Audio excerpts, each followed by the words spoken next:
un sueldo que queda congelado y después te cambian todos los días, ya sea una papa o un pedazo de carne, o pagar el arriendo, pagar el alquiler. Todo va a estar más caro, no tiene freno. Está quedando mucha gente que ya no tienen para comer. Todos los políticos piensan en salvarse ellos, su familia, y no piensan en los demás.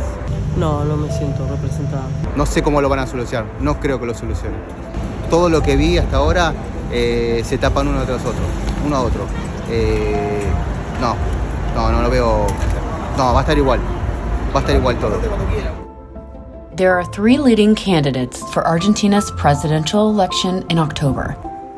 Ruling Peronist candidate Sergio Massa, opposition nominee Patricia Bullrich, and far-right frontrunner Javier Milei, who flipped predictions by taking the largest percentage of total votes in the primaries.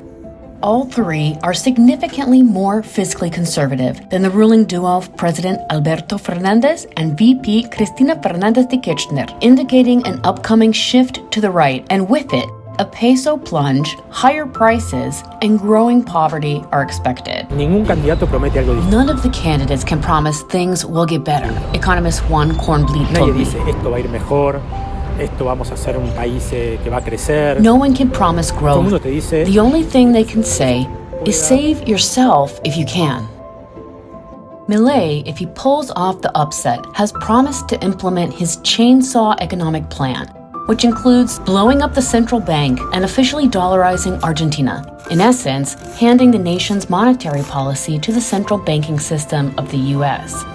And if either Massa or Bullrich prevail, Argentina seems poised to grow politically and economically closer to the United States, a troubling notion for those tracking US-Argentina relationships this century. Y es una competencia a ver quién es más pro-norteamericano. Between those two, it's a competition to see who is more pro-American, economist Julian Zicari told me. Por ser mejor alumno. Who functions as a better student. Va a estar mucho más alineado. The Argentine foreign policy will be much more aligned with what the US intends. O sea, va a ganar In other no words, el interés del país. it will not win the interest of the country, but what the United States wants. U.S. figures with a stake in the Argentina economy are already chiming in about what needs to be done. Everyone knows a painful fiscal adjustment in Argentina is needed, said this U.S. investment corporation executive who has participated in many of Argentina's debt restructurings. But whether you slow walk it or jam it through, it's how you pass that message to the people. Argentines of a certain age may recognize the dark irony in that statement. A reminder that the nation has been here before. Nearly 50 years ago, when Argentina's economy was facing some of the same predicaments, a Peronist government attempted to enact economic shock policy, using similar language about regular people absorbing the pain. When this is known tomorrow, either Argentines will kill me or they will begin to produce as they're supposed to do, the nation's economic minister said of the adjustment plan meant to steeply devalue the peso, raise prices, and cap wages. Those measures largely failed after mass strikes and demonstrations. And Plan B, in collaboration with U.S. actors, was formed with a strategy that went far beyond simply jamming it through. Rather, it was instaurado a sangre y fuego, forged by blood and fire. I'm Amelia Rayno, an independent journalist from the U.S. living in Buenos Aires since late 2021. This is a story about how 7 decades of U.S. economic interference contributed to Argentina's crisis of today. And this is Chapter 3.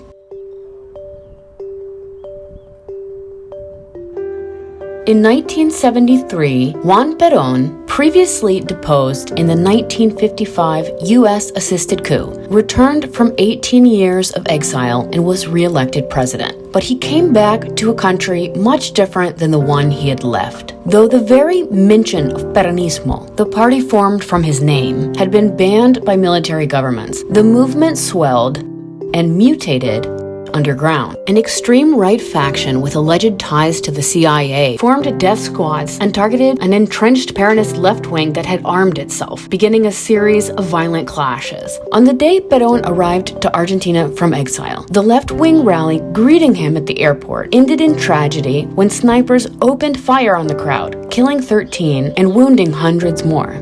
Perón, seeking to avoid favoring either group, installed his new wife Isabel, a former Argentine ballerina with little political experience, as vice president. But the next year, in 1974, Perón died of cardiac arrest, leaving Isabel in charge. La elección de Isabel había sido meramente estratégica. The choice of Isabel had been merely strategic, University of Buenos Aires history professor Ignacio Modenesi told me. Cuando muere Perón hay mucha incertidumbre porque sabían que sin Perón... When Perón dies, there's great uncertainty because many realized that without him, a kind of contest would be unleashed within the Peronist government. Ya empieza a mostrar que ella no es muy soberana. By the beginning of 1975, it's already clear that Isabel's decisions aren't just hers, that she's being managed by right-wing members of the administration and the military. Meanwhile, the U.S. was watching. Embroiled in the Cold War with the Soviets, the U.S. had begun to ally with military forces and wealthy stakeholders all over the continent to extend its power, often through violent means. The most willing and effective partners turned out to be repressive military regimes the U.S. helped to foment. Under the banner of the so-called National Security Doctrine, a set of Truman policies ostensibly aimed at wiping out communism in the continent, the U.S. trained tens of thousands of Latin American officers at the notorious School of the Americas in Panama in methods of counterinsurgency and terror. Tactics that would be used to target all social movements deemed contrary to U.S. interests. In 1973, a CIA-assisted coup in Chile led to the ascent of General Augusto Pinochet, a U.S.-aligned dictator. On the day after the coup, as U.S.-trained Chilean military began kidnapping citizens en masse, U.S.-trained economists gave Pinochet his economic policy marching orders, a program of deregulation, privatization, and deep social cuts so extreme that it was considered untenable to enact in the U.S. Though the U.S.'s relationship with Pinochet would sour in the coming years, Chile was an important test case for using repressive governments, economic policy, and state terrorism to expand the U.S.'s influence in the region. Argentina would be next. With Perón dead and Isabel empowered only in name, right-leaning members of the administration moved to instigate economic policies aimed at dismantling working-class progress of the past 30 years, when salaries had soared at the expense of corporate and landowning elite. But the attempt was a massive failure. Unlike Chile, where Pinochet's military had begun kidnapping, torturing, and killing those that stood in the way of the drastic measures, Argentina was still in democracy, and the working class, a Perón legacy the U.S. had tried to prevent 3 decades earlier, fought back, striking against the Peronist government for the first time.